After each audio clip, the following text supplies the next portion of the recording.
crafty friends, this is Chelsea and welcome back to another creative design team video. This month we're talking all about creative ways to add layers to your projects. This project didn't go quite as I had planned. I switched directions completely and decided to go with the Cake Day paper collection and also some of the mix-in papers, both from close to my heart. I also wanted to use some of this gorgeous glossy UV coated cardstock, which is a part of the Cardstock Carnival and is only available until the end of March. I am going to start with a base of white cardstock. This is often my go-to, and I'm working on top of my Versamat here to help me line everything up. I have these super adorable photos of my daughter from last year. I can't believe it's only last year, when she was just starting to crawl. Decided to map my photo with this text print so I would have some contrast between all the colors. That Lagoon polka dot is also from the mix-ins, and then this brightly colored polka dot on a white background is from the Cake Day collection. And so is this bright zip strip that is also from Cake Day. I decided to put my main photo cluster off to the right-hand side here because I am creating a 2-page layout. I'm not going to show you the second page process during the video, but if you stay tuned to the end, I will show you the finished second page. I wanted to do something to the edges of my papers to add some definition. I debated just distressing the edges, but in the end I went for black ink and I kept it really close to the edge. I didn't blend it in really far because these are really bright colors. I didn't want to add like a vintage look to it or anything. I just wanted to kind of define all of those layers. I also didn't ink all of the edges, just the ones that are going to be showing, because some of these will be tucked under and only parts will be showing. Now, I really do love paper layering, but my focus for this video is really going to be on layering my stamps. My goal is to create a whole background of collage stamp images. I've seen Heidi Swap doing some of this stamp layering lately, and she's been doing it on things like tags and memory planners and kind of smaller projects. So I wanted to see if I could make it work on a layout. While I'm adhering my stack of papers here, I'm only attaching them to each other. So that bottom one that has the multicolored dots is not stuck down to my page. I just placed it on the background so I could kind of get an idea of where it was going to end up. But I'm sticking all these layers together so that I can move them as I need to stamp the background. I thought having this as one piece would be a whole lot easier than just having a bunch of loose pieces sitting on there and having to move each one individually. I'm going to grab all the different ink colors that I want to use on this layout. I have Wild Berry, Sundance, Lagoon, Green Apple, Glacier, and Lemonade. And basically I got all of those colors from the paper selections that I'm using for this layout. For the first layer, I knew I wanted kind of like a watercolor look with splotches of color, and I debated doing ink smushing or something like that, but I thought it'd be cool to stick just to stamps. So I'm using this retired set called Watercolor Impressions, and I'm going to be using my Glacier ink and basically just creating a base of color for my whole stamping area. Since I'm going to be doing a lot of stamping, I'm going to flip my Versamat over onto the spongy side, and that will give me the cushion that I need to get a good impression.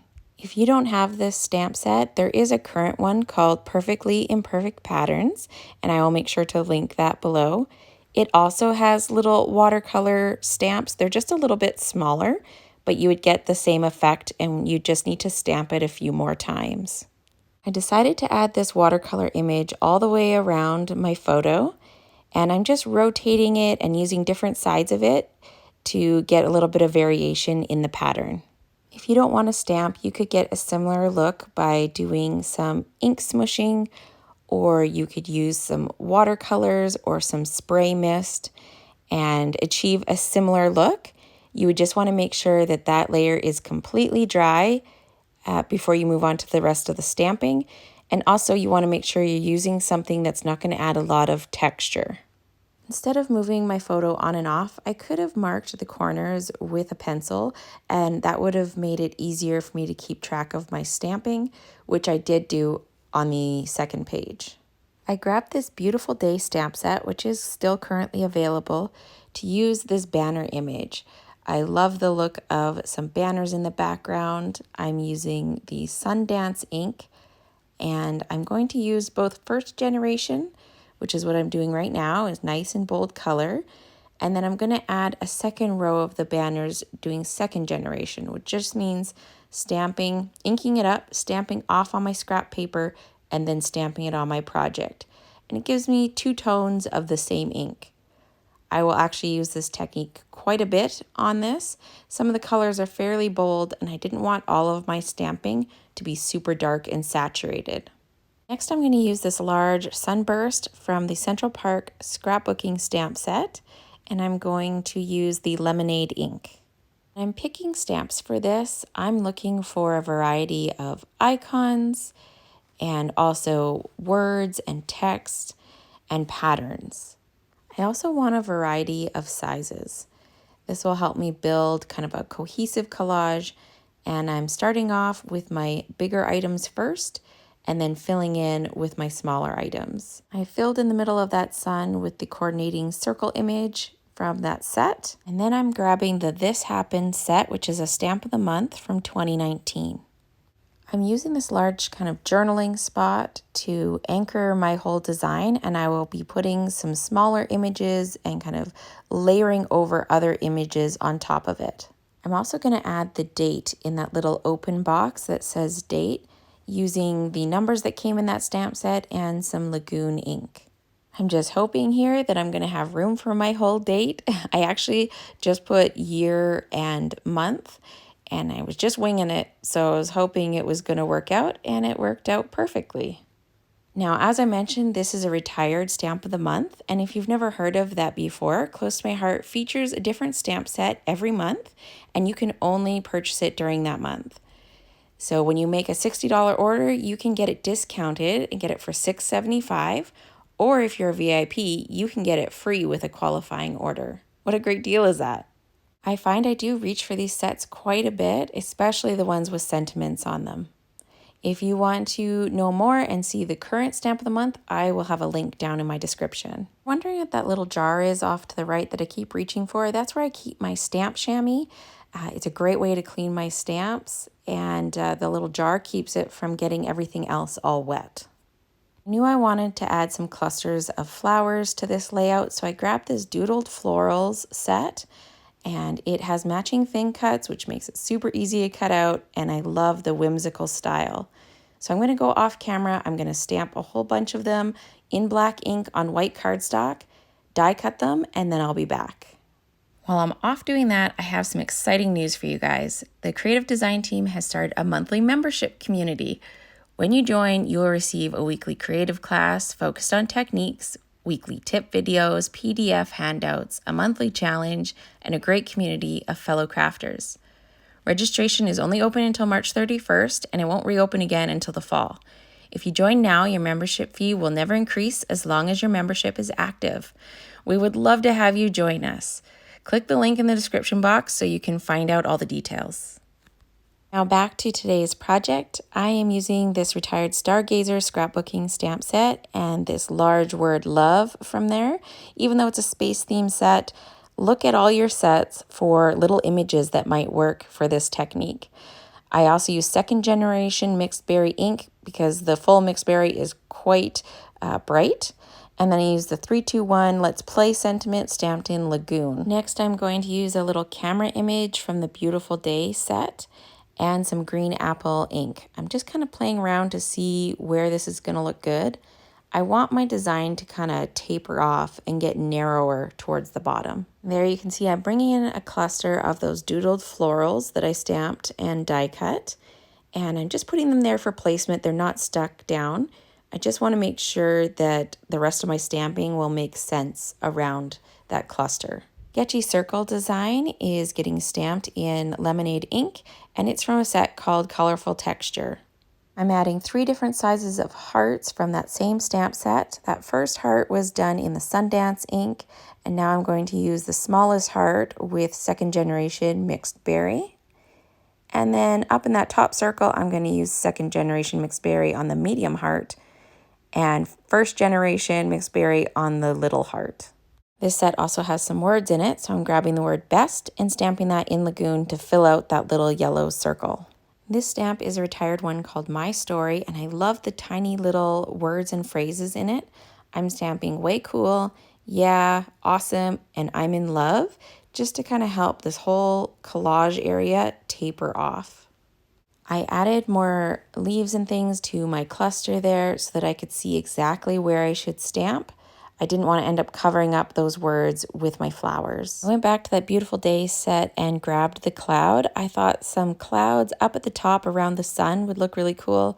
I used Lagoon ink, and some of the clouds are stamped in first generation ink and some of them are in second generation. I decided the areas that had just the Glacier watercolor stamping needed a little bit more pattern, so I grabbed a really old Technique Tuesday text stamp and I inked it up with green apple, and then I used the paper towel to kind of remove some of the ink around the bottom.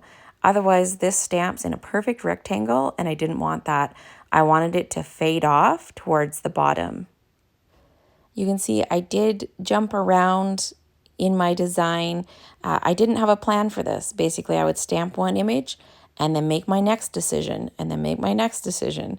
And you'll see here later on, I'm going to come back and add even more things to this cluster because sometimes you need to step away and have a look at it, take a picture of it, and see if there's anything that's missing or a spot that kind of looks too empty. So it's all a process. The biggest challenge in this for me was just letting go. And if things weren't 100% perfect, or I look back and be like, oh, this could have been a little up, a little down, whatever, just letting it go and just knowing that the final product would be fine. It's easy to get caught up in those little details. The time has come to commit. I'm actually going to adhere this down. For reference, the bottommost paper there is 2 inches up from the bottom. So this whole cluster is closer to the bottom than it is the top. Now that I have that stuck into place and I'm not going to layer any more stamps underneath, I'm also going to put down my floral cluster. Now, when I was starting to stick these down, I was kind of wishing that that word love was a little bit farther out, that I hadn't stamped it quite so close. But in my head, I'm just like, let it go, let it go. Be Elsa from Frozen. It's okay. It's going to be fine. I had an empty space on my photo, so I could have even moved my flowers over more onto my photo. I had room to work with there. These pieces are getting stuck down flat. Some are getting popped up. I love that Close to My Heart has 2 different heights of foam dots. It allows for a little bit more variation in the dimension. I knew that I wanted to add another cluster there up at the top, and I'm just kind of adding some papers, thinking about what I might want to do. This film strip is cut from the In Full Bloom Cardmaking Stamp and Thin Cuts. I was thinking about it for the top, and then I kind of lowered it, and I was like, this looks kind of cool. That is cut from the Green Apple UV Coated Cardstock, so that really glossy cardstock that I showed you at the beginning. I did end up using some of it, just not in the spot that I thought I was going to. This stamp set I pulled out is called Details I Love, and it's another one designed by Stacy Julian for Close to My Heart. And it has some really cute little images that are perfect for this technique. I'm using this little stripe border, and I have to stamp it several times to get it the length that I want. And I'm using the Green Apple ink. I'm only going to have part of this peek out from behind my strips of paper there, so I'm just moving them to make sure that it's in the right spot before I attach them down. Next, I'm using that sketchy circle again, stamping it in lemonade, just like I did in the lower part of the collage. This little circle is from the Details I Love set. I'm using second generation Wildberry, and then a little speech bubble with a heart in it, second generation Lagoon ink right beside that. Then this large speech bubble is from a very old set called Documenting Moments, and I was just holding up to see if it would fit the area.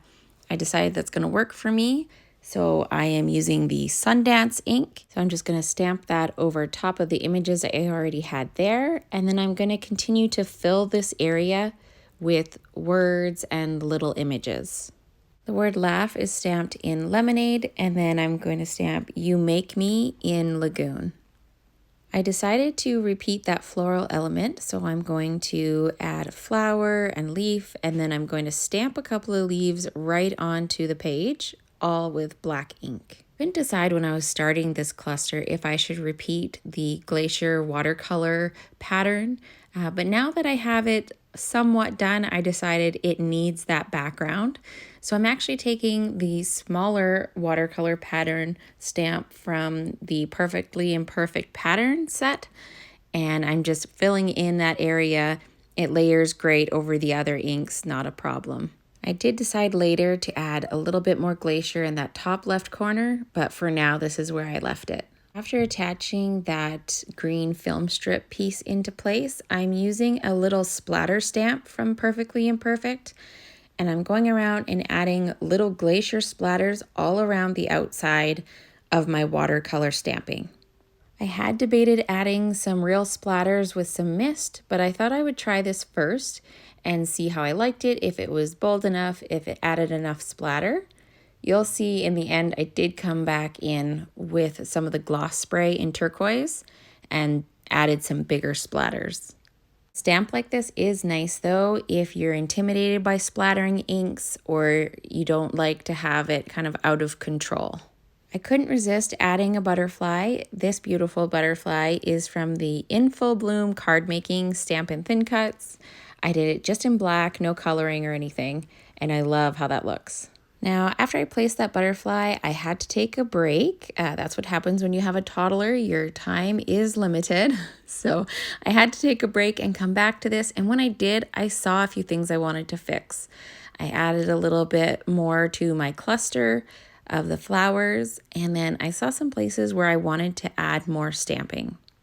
I used that smallest heart image that I'd used before and used the wild berry ink. And then I'm grabbing out this stamp set. This is a retired set called Pack Your Bags, and I'm using the word explore. I never even thought to look in my travel section for words that would go with crawling, but explore works perfectly.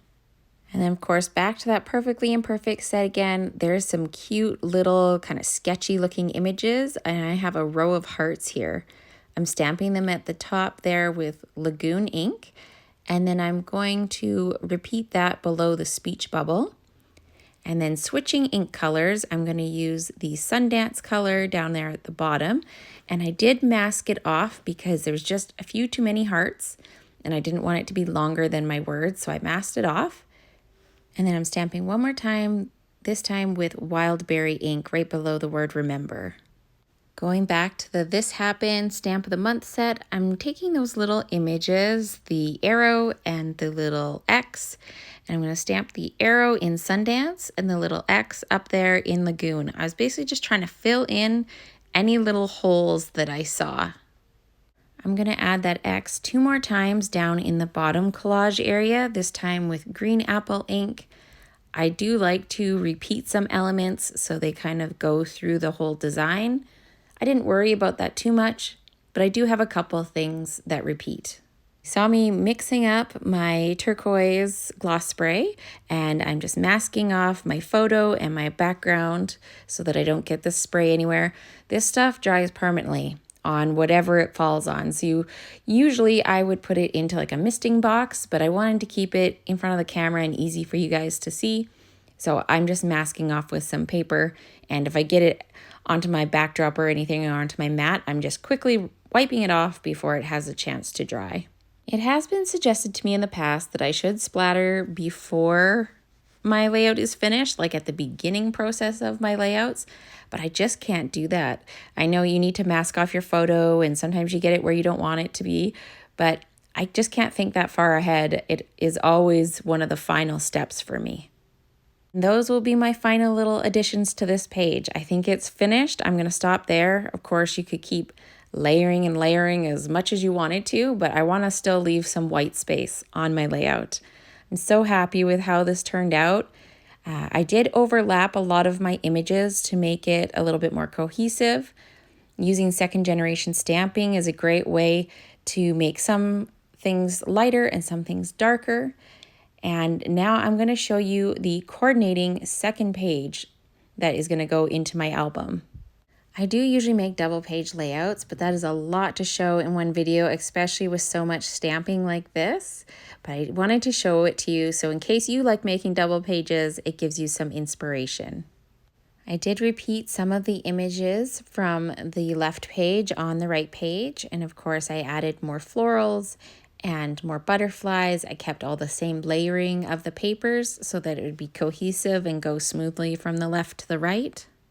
I will list the stamp sets that I used on the right page in the description box as well, so that in case you have a large stamp stash like me, maybe you have some of these sets too, and that way you know where they came from. If you want to see a photo of the finished page, you can check on my Instagram. I will have it posted there, so then you can zoom in on all the details and see all the individual images. I hope you guys enjoyed this video and this collage stamping technique for layering. I definitely don't use my stamps enough, so this was really fun to dig through my whole collection and use a bunch of stamps that I maybe haven't used in a long time. Make sure you check out the rest of the Creative Design Team videos all about layering. Julie will be up tomorrow with a great project, and I will also have the playlist linked here for you that includes all the videos that have been posted so far. Thanks for watching, and I'll see you next time.